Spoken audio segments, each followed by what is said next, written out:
तो पिछले एपिसोड में हमने देखा कि ज़ेवियन ब्लैक सील सिटी आ चुका था, जहां हर वक्त ही खून खराबा और मारदाड़ होती रहती है और शायद इसी वजह से आसपास के सारे ताकतवर लोग अपने काले धंधे यहीं पर करने के लिए आते हैं। यहाँ ब्लैक सील सिटी में पहुंचने के बाद ज़ेवियन कुछ मेडिसिन और जड़ी बूटियां खरीदने की कोशिश करता है, लेकिन उनकी कीमत बहुत ज्यादा थी।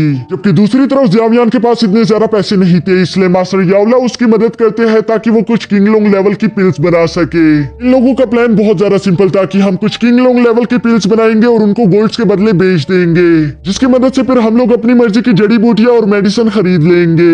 अब आगे तो नेक्स्ट एपिसोड बिल्कुल उसी सीन से शुरू होता है जहां ज़ेवियन ने वो 3 किंगलोंग लेवल के पिल्स बना लिए थे और वो उन्हें लेकर ऑक्शन रूम की तरफ जा रहा था।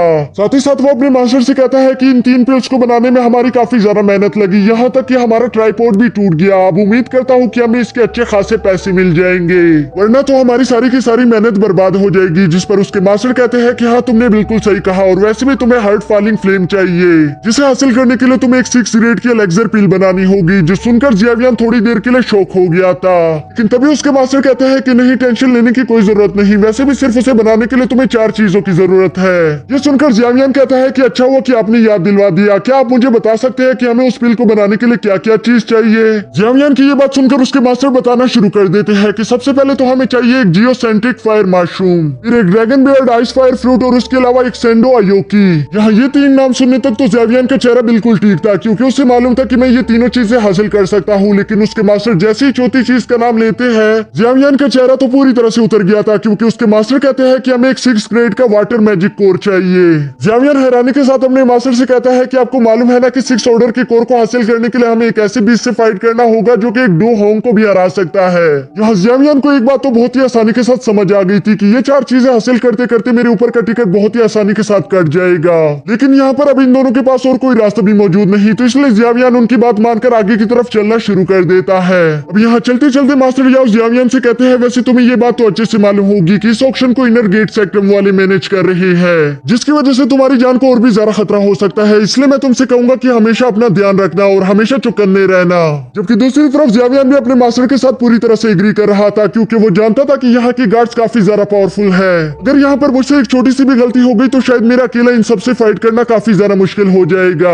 यहाँ ये दोनों अभी इसी तरह की बातें कर ही रहे थे कि तभी इन दोनों को पीछे से कुछ आवाजें सुनाई देती है कि आगे का रास्ता छोड़ो, ब्लड सेट के यंग मास्टर आ रहे हैं। यहाँ ज़ेवियन जैसे ये बात सुनते हैं वो फौरन अपने पीछे मुड़कर देखता है, जहाँ हम देखते हैं कि एक यंग मास्टर अपने साथियों के साथ बहुत ही ज्यादा एटीट्यूड के साथ चलकर आ रहा था, जबकि उसके आसपास के लोग बड़ी तेजी के साथ उसका रास्ता खाली करना शुरू कर देते हैं, क्योंकि उन्हें मालूम है कि ये बंदा बहुत ही ज्यादा जालिम है। अगर गलती से भी हमने इसे गुस्सा दिलवा दिया तो ये हमें जिंदा नहीं छोड़ेगा, और इसीलिए वो लोग बड़ी तेजी के साथ यहाँ वहाँ भाग रहे थे। जबकि साथ ही साथ वहाँ पर मौजूद कुछ लोग आपस में बातें कर रहे थे कि इनर सेक्टम के लोग और ब्लड सेक्टम के लोगों के बीच तो नहीं बनती, फिर ये यंग मास्टर यहाँ पर क्या कर रहा है। जिस पर उसके साथ खड़ा आदमी जवाब देता है कि इस लड़के का नाम फार्लिंग है और इसके फादर ब्लैक लिस्ट के टॉप 5 रैंक पर आते हैं। अगर गलती से भी इनर सेक्टम के लोगों ने इसे कुछ कह दिया तो वो लोग जानते हैं कि इसका उन्हें कितना भारी नुकसान उठाना पड़ेगा, इसलिए वो इसको बुरी नजरों से भी नहीं देख सकते। यहाँ फार्लिंग अपने बारे में ये सब सुनकर काफी ज्यादा खुश हो रहा था, तभी अचानक हम देखते हैं कि वहाँ पर मौजूद रश की वजह से एक लड़की गिरकर उसके सामने आ जाती है, जिस पर हम देखते हैं कि वो लड़की फौरन से फार्लिंग के सामने गिड़गिड़ाना शुरू हो गई थी कि प्लीज मुझे माफ कर दो, मुझसे गलती हो गई, आइंदा ऐसे नहीं होगा, प्लीज मुझ पर रहम दिखाओ। फार्लिंग का मीना बहुत ही ज्यादा एटीट्यूड के साथ नीचे झुककर उससे कहता है, फिर तो तुम्हें अपना ध्यान रखना चाहिए था, और ये कहकर वो वहाँ से आगे की तरफ चल देता है। जबकि उससे आगे चलता हुआ देखकर वहाँ पर मौजूद लोग काफी ज्यादा हैरान हो गए थे कि आखिर फांगलिन ने पहली दफा किसी पर रहम कैसे दिखा दिया। ये लोग अभी ये सोच ही रहे थे कि तभी हम देखते हैं कि फांगलिन के कुछ गार्ड्स उस लड़की को उठाकर वहाँ से साइड पर ले जाते हैं, जहाँ साइड पर लेकर जाने के बाद वो उसका गला काटकर उसे वहीं पर मार देते हैं। जबकि ज़ेवियन वहाँ पर दूर खड़ा उस लड़की की आवाजें सुन रहा था, लेकिन वो चाहकर भी कुछ नहीं कर सकता था, वरना उसकी आइडेंटिटी सबके सामने रिवील हो जाती। इसके बाद हम देखते हैं कि ज़ेवियन भी उस इनर सेक्टम के अंदर इंटर हो चुका था ताकि वो वहाँ पर अपने किंगलोंग लेवल की पिल्स को बेच सके।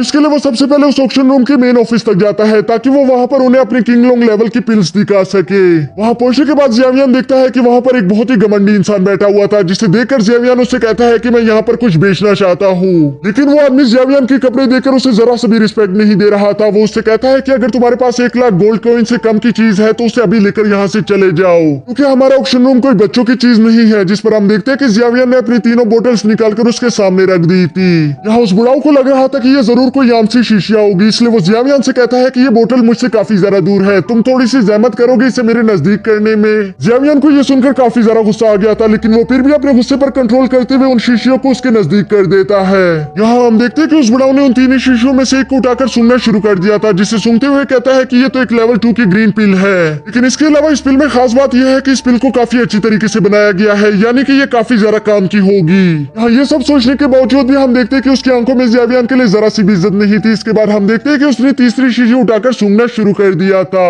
इस तीसरी शीशी को सूंघते हुए अचानक से हम देखते हैं कि उसकी आंखें पटी की पटी रह गई थी। वो कहता है कि ऐसा नहीं हो सकता।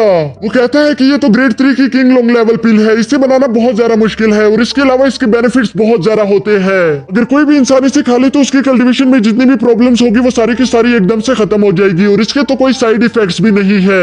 यहाँ ज़ेवियन उसका चेहरा देखकर समझ गया था, तो इसलिए वो उससे कहता है तो बताओ तुम ये लेना चाहते हो या मैं जाऊँ यहाँ से। जिस पर हम देखते हैं कि वो बुढ़ाऊ बड़ी तेजी के साथ ज़ेवियन के पास जाकर कहता है कि नहीं नहीं, आप यहाँ से कहीं नहीं जा रहे, बल्कि यहाँ पर बैठे मैं आपको चाय पिलवाता हूँ। इसके बाद हम देखते हैं कि वो ज़ेवियन की काफी ज्यादा इज्जत कर रहा था, क्योंकि वो जानता था कि ज़ेवियन एक ऐसा अल्केमिस्ट है जो कि हमारे बहुत ज्यादा काम आ सकता है। साथ ही वो यहाँ पर ज़ेवियन को बताता है कि आपकी ये तीनों पिल्स काफी ज्यादा कीमती है, इनमें से 2 ग्रीन पिल्स को तो हम 3 लाख में बेच देंगे, जबकि ये तीसरी पिल तो ग्रेड 3 की एक मास्टरपीस है, इसलिए हम इसे 7 लाख गोल्ड कॉइन में बेचेंगे। अगर आपको कोई एतराज ना हो तो मैं जल्द से जल्द इसके बारे में मास्टर को बता देता हूँ, आप तब तक यहाँ पर बैठकर आराम करो। अब इसके नेक्स्ट सीन में हम देखते हैं कि वहाँ का ऑक्शन जल्द ही शुरू होने वाला था और इसीलिए बड़े बड़े सेट के लोग ऑलरेडी वहाँ पर आकर बैठ जाते हैं। जबकि दूसरी तरफ हम देखते हैं कि एक सर्वेंट ज़ेवियन को भी लेकर वहाँ पर आ चुकी थी, जो कि उसे फांगलिंग के सामने बिठा देती है। यहाँ फांगलिंग पहले तो काफी ज्यादा खुश दिखाई दे रहा था, लेकिन अचानक ज़ेवियन को अपने सामने देखकर वो थोड़ा सा हैरान हो जाता है, जिस पर उसका असिस्टेंट उससे सवाल करता है कि मास्टर आपको क्या हुआ, क्या आप ठीक है? ये सुनकर फांगलिंग अपने असिस्टेंट से कहता है कि मुझे नहीं मालूम, जब से वो लड़का मेरे सामने बैठा है मुझे कुछ अजीब सा फील हो रहा है। ये सुनकर उसका असिस्टेंट कहता है कि जरूर आपको कोई ना कोई इल्यूजन हो रहा होगा, वरना हमारे लोग सिर्फ कुछ तरह के फ्लेम से ही डरते हैं। इस लड़के को देखकर ऐसा लग नहीं रहा कि इसके पास उस लेवल की फ्लेम होगी जिसे देखकर आप जरा सा भी घबरा जाए। इसके बाद फांगलिंग का असिस्टेंट उससे कहता है कि हम यहाँ पर जो काम पूरा करने के लिए आए हैं हमें पहले उस पर ध्यान देना होगा। अगर ये लड़का हमें खतरा लगा तो हम इसको भी जान से मार देंगे, लेकिन उससे पहले हमें वो ट्रेजर हर हाल में हासिल करना होगा, नहीं तो ब्लड सेट मास्टर काफी ज्यादा गुस्सा हो जाएंगे और फिर हमें नहीं मालूम कि हम उनको क्या जवाब देंगे। ये सुनकर फांगलिन अपने असिस्टेंट से कहता है कि तुम उसकी फिक्र मत करो, मास्टर ने ऑलरेडी प्लान बना लिया है, कोई भी उस ट्रेजर को यहाँ से दूर लेकर नहीं जा पाएगा। पहले तो हम उस ट्रेजर को यहाँ पर खरीद लेंगे, लेकिन किसी ने भी अगर उस ट्रेजर को हमसे छीनने की कोशिश की तो वो यहाँ से दूर जा नहीं पाएगा, क्योंकि हमारे आदमियों ने ब्लैक सील सिटी को चारों तरफ से घेर लिया है, इसलिए ऐसा मुमकिन ही नहीं कि कोई भी उस ट्रेजर को लेकर यहाँ से जिंदा निकल पाए। अभी यहाँ पर ये दोनों इसी तरह की बातें कर रहे थे कि तभी हम देखते हैं कि वहाँ पर एक मास्क वाला आदमी काफी ज्यादा छलांगे मारते हुए सीधा सेंट्रल हॉल में आ गया था।